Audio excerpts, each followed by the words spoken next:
Hello everyone, I'm Dead Knight and this is In It to Win It. Today we're going to be talking about the Warlock card pool in the Forge in the Barrens expansion, which is the first expansion in the Year of the Griffin.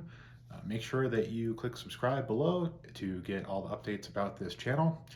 And let's get into the best card, the worst card, and my favorite discussion card for the Warlocks in Forge the Barrens. So, best card for me is going to be Grimoire of Sacrifice. So this is a 1 mana shadow spell, and you sacrifice one of your own minions to deal 2 damage to all enemy minions.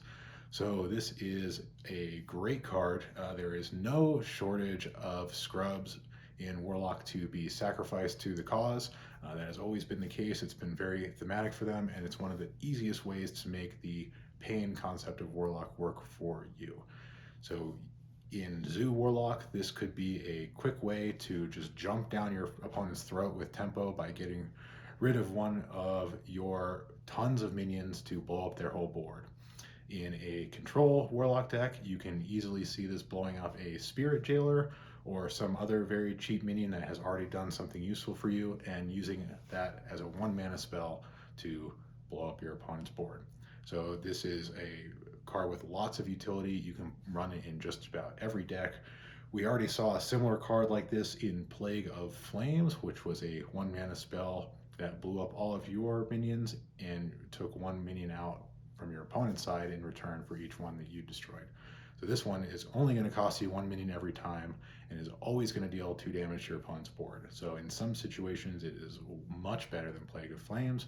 Obviously if your opponent has large minions, it's not going to take them out for 1 mana like Plague of Flames did, but you can buy yourself a lot of time in a control situation, and you can take out any of your opponent's minions in an aggro situation. Great card all around. I'm pretty excited about it. Now for the worst card in the set, once again, we have more caravans for me to hate on. This time it is Apothecaries Caravan. So like the other caravans, this is a 1/3 for 2 mana that gives you a bonus on the start of your turn. In this case, the bonus is summoning a 1-cost minion from your deck. So the upside of that, if you can get this guy to go off, you get a minion on your side of the board for free out of your deck, which is great, very great value actually. The problem is, like all the other caravans, the likelihood of you actually popping this off on turn 2 or any other turn is pretty low. There's so many different ways for your opponent to remove this on turn 2. Lots of spells will do this. Just about any minion can take this guy out without even trading, just blow the guy up. So it's hard to imagine a situation where this guy is giving you more value than just a 1/3 for 2 on a consistent basis. If this guy does stick and you do get a 1-cost minion, you pull out Voidwalker or some other minion that can really start to snowball. Yeah, of course I'll admit that can happen, and that's what makes this probably the second best of the caravan behind the Pally one.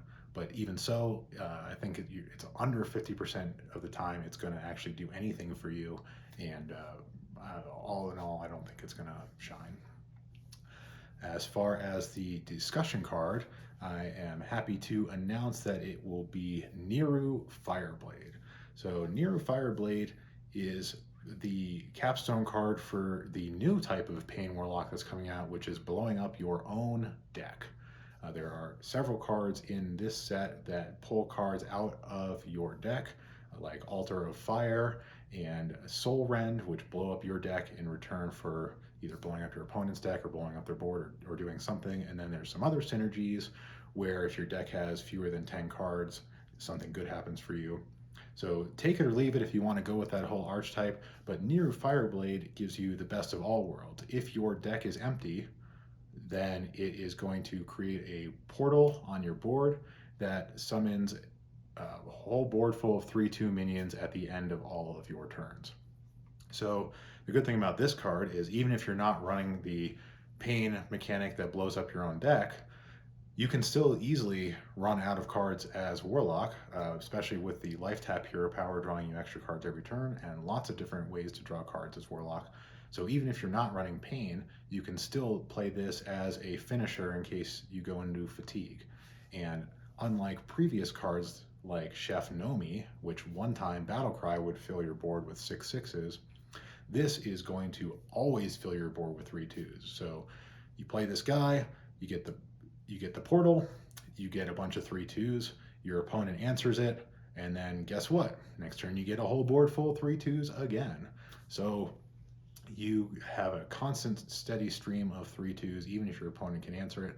So you can pull out some otherwise unwinnable games by just outlasting your opponent, constantly putting 30 stats on the board every turn and just hoping your opponent runs out of answers. You also have the ability to put more cards back into your deck, like with Envoy Rustwicks. So if you have Niru Fireblade triggered and the portal's already on the board, and then you drop Envoy Rustwicks and shuffle some primes into your deck, well, you still get the portal and you still get all that 3/2 value coming out, and then you also get to play a bunch of primes. So there's a lot of cool ways to use this, even if you don't go with the all-in mechanic of hurting your own deck. So I think that this guy may get some action even outside of that, and expect to see this guy around as an interesting finisher. So what do you think are the best, worst, and most interesting Warlock cards in Forged in the Barrens? Please leave a respectful comment below. Don't forget to subscribe, and tune in next time.